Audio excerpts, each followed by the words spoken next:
পেচ্ছাপে infection কেন মেয়েদের বেশি হয় সেগুলো নিয়ে আমরা বেশ কয়েক কথা বললাম, কিন্তু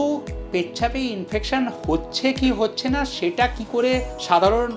মেয়েরা, যুবতীরা বা ফিমেল পপুলেশন যারা রয়েছেন আমাদের প্রবীণ মহিলারা,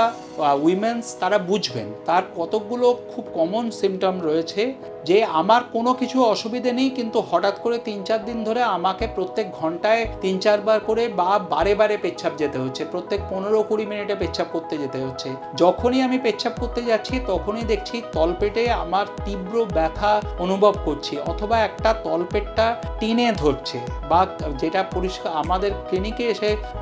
আমরা বলেন মহিলারা যে পেটটা চাপ ধরে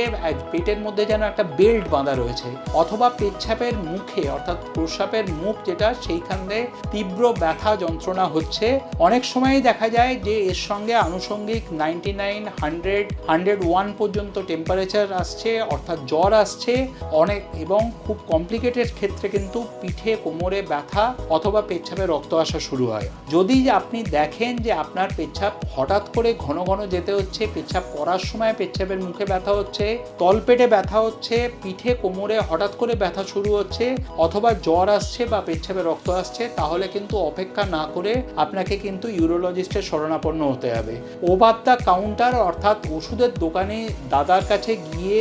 কোনো একটা ওষুধ অ্যান্টিবায়োটিক চেয়ে খেয়ে নেওয়া, ইউরিন রুটিন কালচার অর্থাৎ প্রথম টেস্টটা না করে কিন্তু খেয়ে নেওয়া, এবং একটা ওষুধ খেলেই